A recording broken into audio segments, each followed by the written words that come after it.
Pronto? Boa tarde a todos. É uma honra recebê-los aqui no Ministério Público.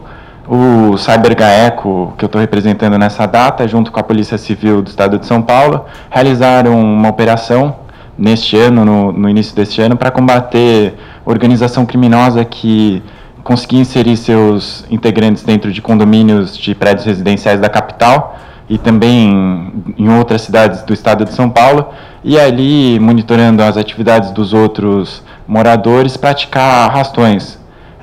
Na véspera do Ano Novo, enquanto muitas pessoas estavam se preparando para curtir as férias, descansar, ou mesmo retomar suas atividades de lazer, os criminosos já estavam planejando mais um ataque. O crime nunca para. Esse ataque deles foi feito com extenso planejamento, num bairro nobre aqui da capital, na Aclimação. Ali eles conseguiram, por meio de diversos documentos falsos, declaração de imposto de renda forjada, extrato bancário da Caixa Econômica Federal falso, boleto bancário da NET falso, RGs falsos, CPFs falsos, enfim, todo tipo de documento. Eles conseguiram fazer locações usando nomes de pessoas comuns, como Maria Sinira da Silva, Severina Laurindo de Oliveira e outros. E aí, nesta técnica, ludibriaram as imobiliárias e aí conseguiram introduzir seus integrantes ali. Nesse prédio que fica na Rua Júpiter, por exemplo, os integrantes ficaram monitorando as atividades das pessoas durante 15 dias. Quando deu o horário mais propício, com luvas cirúrgicas, adereços, peruca, todo o ferramental próprio para cortar cofre, abrir todo tipo de fechadura, eles invadiram os apartamentos que eles tinham eleito para a prática dos crimes, levaram tudo que era possível, elegeram prioritariamente vítimas idosas que tinham menor capacidade de resistência, uma das vítimas com mais de 80 anos, levaram armas de fogo, muitas munições, jet loader e outros acessórios, dinheiro, joias, tudo que eles puderam.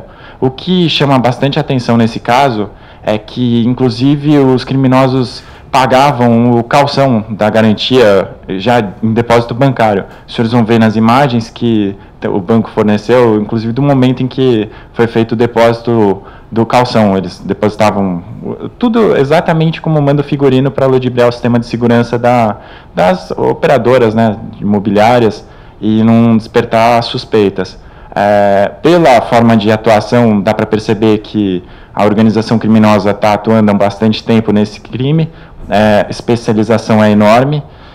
A gente descobriu que eles tinham diversos outros imóveis locados. Só no período que a gente ficou monitorando para tentar descobrir, com todas as técnicas de combate a crimes cibernéticos, quais eram os imóveis que eles estavam locando, onde que eles estavam agindo, quem eram as pessoas envolvidas, a gente descobriu que, com a mesma técnica, os mesmos nomes, os mesmos e-mails falsos, eles tentaram locar outro imóvel na Aclimação, na Rua Castro Alves. Depois nós apuramos que ali também foi palco de crime, né, de furto em prédio.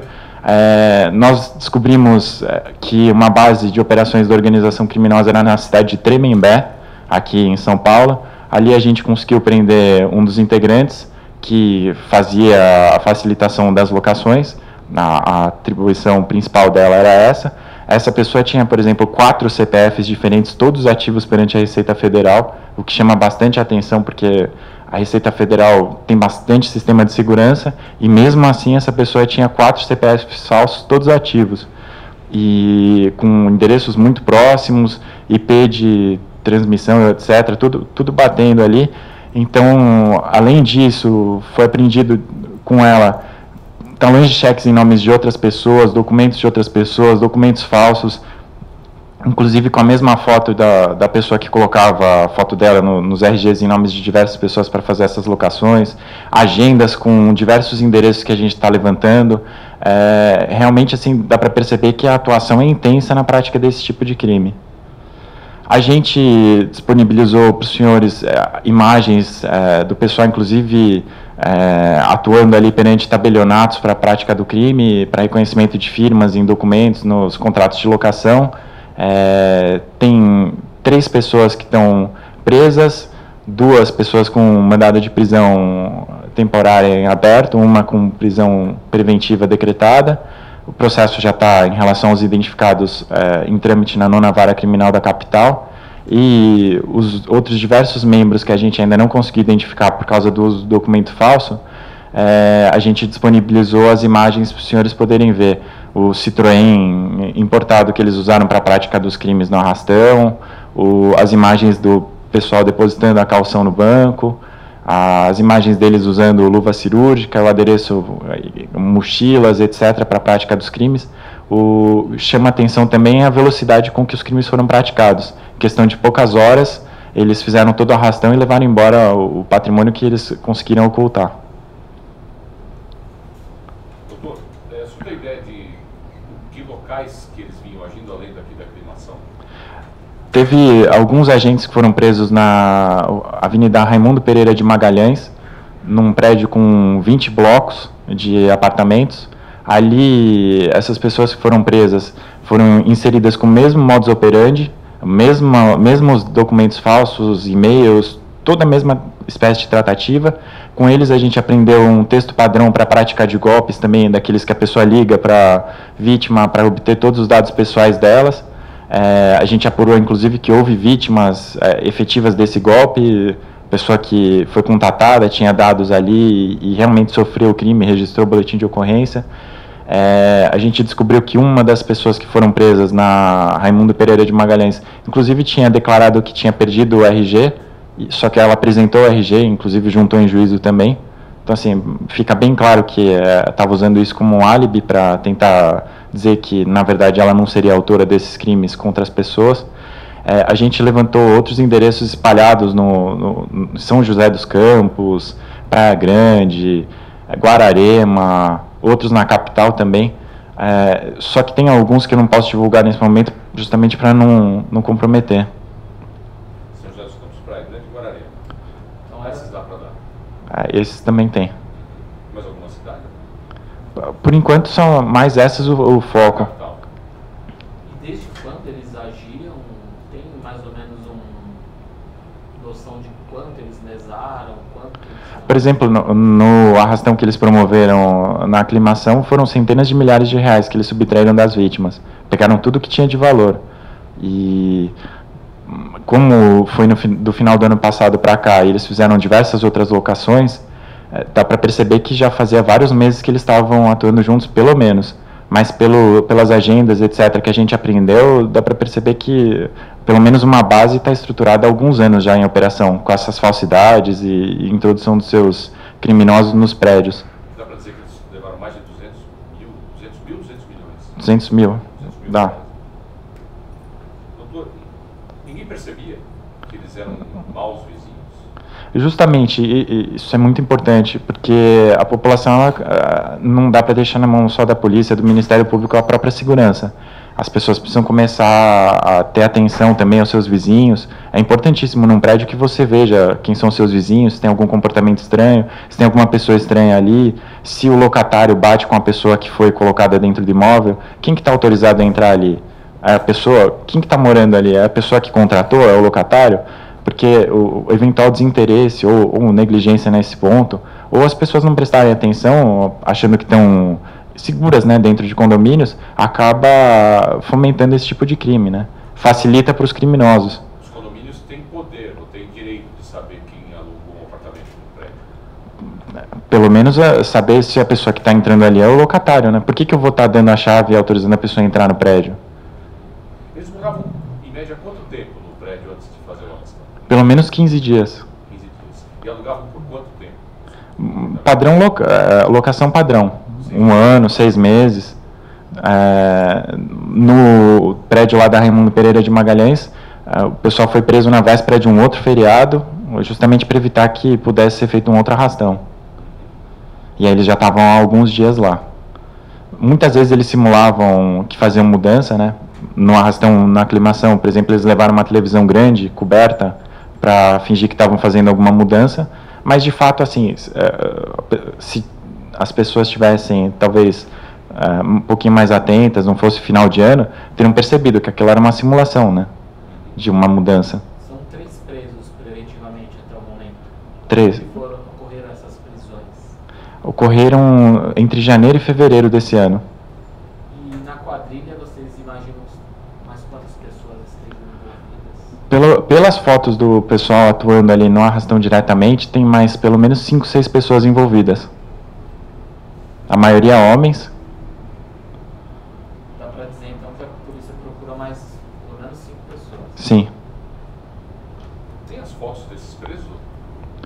Tem isso aqui, como o processo tramita em sigilo, eu não posso divulgar agora só enquanto tiver o sigilo. Se mostrasse, né, a foto deles, as pessoas que viram essas pessoas em outros prédios poderiam dar um alerta para a polícia sobre isso.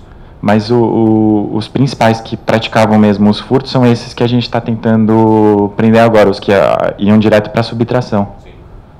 Eles faziam alocação direta com o condomínio? Não por meio de imobiliárias. Imobiliários estão envolvidos também? Não, como é o uso de documentos falsos, e todo tipo de documento que a imobiliária pedia era apresentado. Me apresenta o seu comprovante de endereço, está aqui o meu extrato da NET, falso, mas era igual ao verdadeiro. Me apresenta seu comprovante de renda para eu saber o que você faz. Eu declaro que eu sou, por exemplo, jornalista, vendedor, qualquer coisa.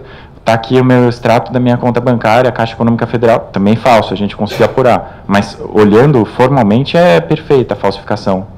Me comprova os seus bens e renda. Está aqui a declaração de imposto de renda. Também falsa, a gente conseguiu comprovar. E o seu documento? Está aqui o RG. Também a gente conseguiu comprovar que é falso. Mas assim, a falsidade é muito bem feita, ao ponto de ter sido obtida reconhecimento de firma nos documentos apresentados no próprio tabelionato. Essas pessoas vão responder por quais crimes? Organização criminosa, furtos triplamente qualificados, porte ilegal de arma de fogo e das munições subtraídas, possivelmente por furtos e estelionatos referentes aos golpes que eles praticam ligando para as pessoas para obter os dados. E as 3 prisões foram aqui na capital mesmo? Teve 2 pessoas presas na Raimundo Pereira de Magalhães aqui na capital, uma em Tremembé, e tem 2 que estão sendo procuradas. Estão com a prisão decretada? Uma com prisão temporária decretada e outra com prisão preventiva. Pode só explicar mais uma vez, então, como é que era esse golpe? E mais se o senhor puder também comentar, já tinha ouvido falar nessa prática que os criminosos utilizam para entrar, isso é difícil, porque até então a gente sabe que eles se utilizavam de outras formas para entrar, às vezes alguém de dentro passa informação. Sim. Ou eles aproveitam um momento ali para conseguir entrar. Dessa forma, o Ministério Público ou a Polícia Civil não tinham conhecimento de uma quadrilha que agia dessa forma? Foi a primeira vez que eu vi a organização criminosa atuando com tanto vigor, assim, em quantidade tão grande de documentos falsos, e pagando caução para entrar e indo direto nas imobiliárias, assim, sem nenhuma peia, nenhum medo. Mas eu já vi outras coisas diferentes, como utilização de Airbnb e outros sites para tentar fazer locações em prédios que aceitam por poucos dias, mas dessa forma aqui não. A investigação descobriu como eles escolhiam os alvos dos prédios? Pelo que a gente viu ali do que foi apreendido, eles iam parece que eles selecionavam prédios, olhavam o que tinha de anúncio de aluguel, etc., a região que interessava para eles economicamente, e aí começavam a tentar fazer as locações. Aí tem como são vários os locais, tem algumas que provavelmente eles não conseguiram, mas grande de quantidade a gente percebe que as pessoas não conseguiram se precaver, né? Não conseguiram evitar o golpe. Foram encontrados bens furtados ou roubados nos prédios? A gente não conseguiu localizar ainda, porque o pessoal que praticou o crime ali, com os adereços, etc., provavelmente já tem uma facilidade para escoar, né, o material. Já tem as encomendas, monitoram, já sabem exatamente o que furtar e para onde destinar. E dinheiro foi recuperado? A gente conseguiu apreender vários talonários de cheques, cartões bancários em nome de terceiros. Dá para ver que tem muito mais gente sendo lesada, além daquelas vítimas diretas. Esses prédios eram de que padrão? Que eram da quadrilha? Classe média alta. Mas pelo modus operandi dá para perceber que eles conseguem entrar em prédios de classe baixa, média, média alta, alta. Qualquer prédio pode ser vítima. E quando foi feita a prisão, que aqui o senhor falou que também vão ser acusados de porte ilegal de armas, foi apreendida alguma arma? Não, eles estão ocultando. Justamente por causa dessa ocultação das armas de fogo e pelo transporte delas sem autorização legal, que eles vão responder pelo porte ilegal. E alguém chegou a ficar ferido em alguma dessas ações deles? Não, eles escolheram justamente vésperas de feriados, monitoraram os apartamentos para fazer o crime com o menor risco possível deles serem pegos ou de ter confronto. Escolheram especialmente apartamentos com pessoas idosas, ou aqueles que eles já sabiam que não tinha ninguém morando naquele momento, né? Tinha gente morando, mas não estava sendo ocupado naquele dia especificamente. Por exemplo, véspera do Ano Novo, período que bastante gente viaja, já estavam monitorando alguns dias, foram vendo quem foi viajando e não voltava, escolheram e atacaram os apartamentos. Mas sim, a preparação com suficiência para abrir cofres, sem fazer barulho suficiente para o pessoal do prédio descobrir, é algo que chama bastante atenção. Alguns desses criminosos têm alguma relação com o crime organizado? Ou não chegou a isso? Eles mesmos já são um crime organizado, né? E aí, relações com outros integrantes de outras organizações criminosas são possíveis, mas a gente não apurou ainda. Isso não chegou ao nosso conhecimento. Mas eles em si são uma organização, né? Você vê a hierarquia, a divisão de tarefas, aqueles que vão montar as fichas falsas, providenciar os documentos falsos, conseguir a locação, aqueles que são especializados em abrir cofre, entrar, aquele que vai fornecer o documento falso para poder colocar os outros para dentro, o transporte das coisas, é bem organizado. Essas 3 pessoas que foram presas, elas tinham passagem já? Uma delas tinha passagem por estelionato há bastante tempo, só que como ela tinha 4 CPFs falsos que a gente já conseguiu apurar, sem contar outros documentos, possivelmente ela tem vários antecedentes criminais em outros nomes, outros números de documento. Não dá nem para saber quantos crimes que ela possa ter praticado e caído. E qual que era a função desses 3 presos na quadrilha? Essa do documento, né? Aqui tem os documentos pelo menos 4 CPFs e providenciava documentos falsos e as locações, ela agia diretamente para conseguir que as locações fossem efetuadas e coordenava os outros agentes. Pode entrar, vai entrar fulano, etc. Junto com a outra pessoa que colocava, que era uma mulher também, que colocava a foto dela nos documentos falsos. E aí ela comparecia pessoalmente nos tabelionatos. Essa que a gente prendeu, ela ficava nos bastidores, ali oculta, para ninguém saber dela, ficava atuando na base de operações. A outra colocava a foto dela aí no tabelionato, etc. Os 2 que a gente conseguiu prender no outro prédio, eles já estavam ali inseridos, né, monitorando a vida das outras pessoas e com texto base ali, padrão para prática de golpes, com dados de vítimas, muitos cartões bancários e cartões, inclusive com código de segurança já anotados.